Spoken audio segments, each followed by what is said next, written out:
Sekarang mari kita kemudian mempelajari beberapa larangan yang harusnya kita mengerti dan harusnya kita tinggalkan pada kehidupan kita ketika kita menjadi penuntut ilmu. Layaknya 40 tahun, maka hendaklah pantangannya banyak-banyak untuk banyak-banyak minum air putih, menghindari minuman manis, menghindari makanan santan. Itulah sesuatu yang kita harus pahami ketika membicarakan pantangan. Sama pantangannya penuntut ilmu kita bahas.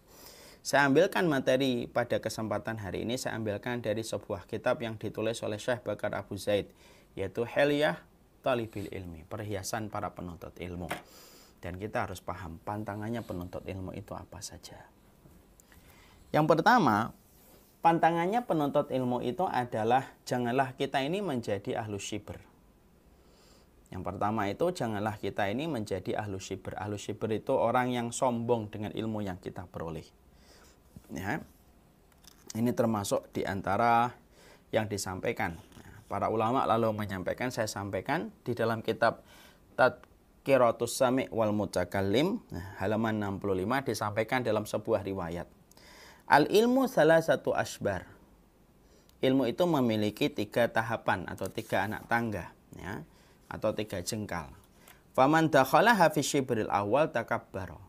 Orang itu kalau baru memasuki jengkal yang pertama, dia baru memasuki anak tangga yang pertama, takabbaroh, dia itu akan menjadi sombong.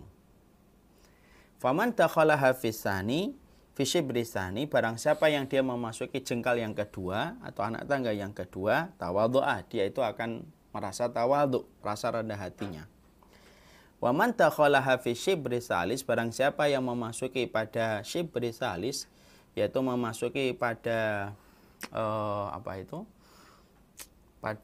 memasuki pada jengkal yang ketiga, alima annahu ma ya'lam, baru dia akan merasa dia tidak tahu. Nah, ini penting nih.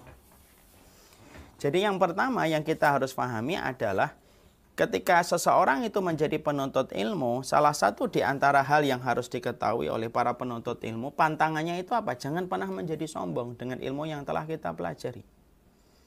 Biasanya penyakit orang yang sombong, kalau kita pernah jumpa ada orang yang sombong, kalau ngomong itu ngotot, kalau ngomong itu bergudul itu maunya menang sendiri, tapi tidak mau untuk mendengarkan, maunya didengerin, tapi nggak mau mendengarkan, maunya dihormatin, nggak mau menghormati, sukanya melecehkan, tapi sekalinya dilecehkan marah-marah, maunya itu kemudian ditakzim, tapi dia tidak mau takzim sama orang lain. Siapapun penuntut ilmu yang sejatinya mereka itu sombong, para ulama salaf, para ulama terdahulu sudah menyampaikan kepada kita.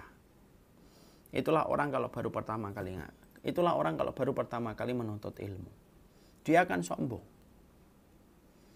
Dan ternyata fenomena-fenomena ahlus syibr itu fenomena-fenomena yang sering sekali kita jumpai, terutama dalam konteks di majelis taklim yang bertebaran akhir-akhir ini.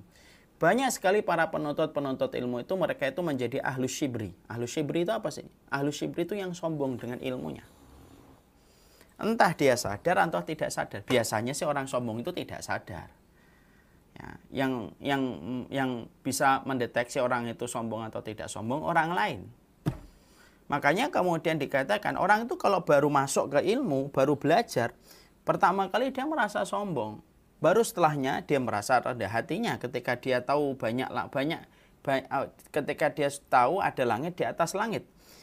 Kalau kemudian prosesnya benar lagi pada tahapan yang ketiga, baru dia sadar. Kalau orang itu nyari ilmu, betul-betul nyari ilmu, dia akan sadar. Dia itu belum tahu apa-apa dibandingkan samudra ilmu yang tidak ada ujungnya. Maaf ya, kalaulah kita memberikan seluruh waktu kita dalam hidup hanya untuk nyari ilmu 24 jam tidak istirahat, sesungguhnya kita tidak akan pernah memahami setiap ilmu yang telah diajarkan oleh Allah dan Rasulnya, saking banyaknya setiap kandungan ilmu pada setiap apa yang disampaikan Allah dan Rasulnya.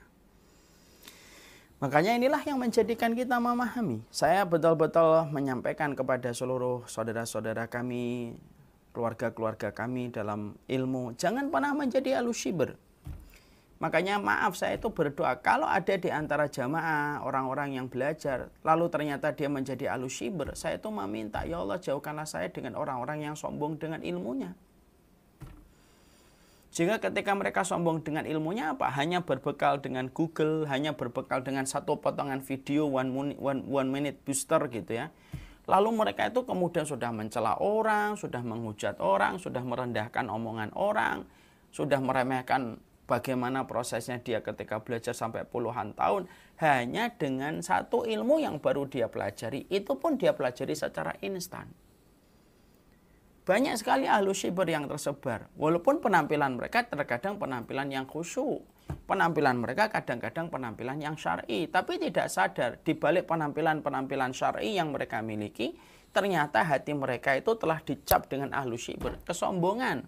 Karena setan itu tahu ketika seseorang itu telah belajar, dia yang dulunya mungkin minum alkohol, dia mungkin yang dulunya pezina, lalu setelah dia itu sadar, dia meninggalkan zina, meninggalkan alkoholnya, maka setan tahu orang ini kalau digoda lagi dengan zina mungkin tidak mempan. Orang ini kalau digoda lagi dengan alkohol mungkin tidak mempan. Salah satu perkara yang untuk menggoda dia itu apa? Dimasukkan kesombongan pada ilmu yang telah dia pelajari. Dengan kesombongan itulah dia menjadi tinggi menurut asumsi dia sendiri. Lalu dia rendahkan setiap orang. Lalu kemudian dia rendahkan setiap orang.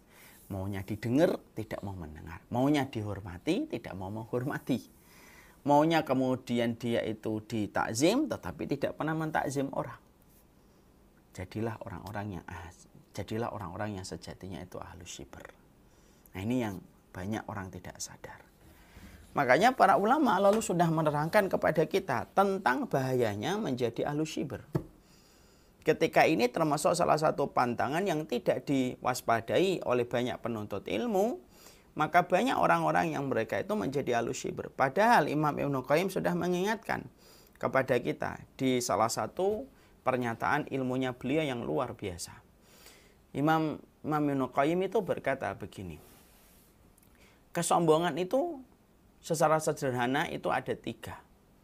Ada sombong 1, ada sifat sombong 2, ada sifat sombong 3. Tapi yang paling parah itu sifat yang sombong yang ketiga.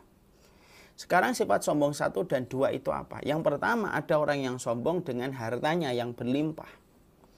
Walaupun ini tercela dan berpotensi menjebloskan seseorang yang sombong dengan hartanya ke dalam neraka, tapi orang yang sombong dengan hartanya itu di satu sisi itu bisa dimaklumi. Di satu sisi ya, bukan dimaklumi itu dibenarkan, tapi akal kita itu mungkin bisa menerima. Kenapa? Sombongnya dia pada harta itu hartanya kelihatan. Kalau ada orang yang sombong dengan jabatan, ya kita memaklumi lah. Walaupun itu perbuatan tercela dan tentunya kita harus betul-betul menghindari kesombongan dalam jabatan. Tapi setidaknya kalau ada orang yang sombong dengan jabatan, memang jabatannya tinggi dan diinginkan banyak orang. Yang menggimingkan yang ketiga, sombong yang ketiga itu apa? Orang yang sombong dengan ilmunya dan ibadahnya. Pertama, ilmunya belum tentu 100% benar yang telah dia pelajari. Yang kedua, belum tentu setiap ibadah yang telah dia lakukan itu diterima oleh Allah. Kalau ilmunya belum tentu 100% benar, kalau ibadahnya belum 100% semuanya diterima oleh Allah, tiba-tiba ada orang yang sombong dengan ilmunya, orang yang sombong dengan ibadahnya, Masya Allah ini. Ini kata Imam Ibnu Qayyim lebih parah daripada kesombongan yang pertama dan yang kedua. Orang yang sombong hartanya kelihatan. Orang yang sombong dengan jabatannya memang jabatan kantornya itu kelihatan. Dia memiliki satu gedung sendiri untuk kantornya dia. Tapi orang yang sombong dengan ilmu ini membingungkan. Ilmunya belum tentu 100% benar. Ibadahnya belum tentu 100% diterima oleh Allah. Karena menjadikan ibadah diterima oleh Allah itu tidak mudah. Tapi ternyata orang itu bisa sombong. Padahal dia tidak tahu ilmunya itu dari Allah. Dan tentunya kemampuan dia beribadah itu juga dari Allah. Tapi orang sudah sombong terlebih dahulu.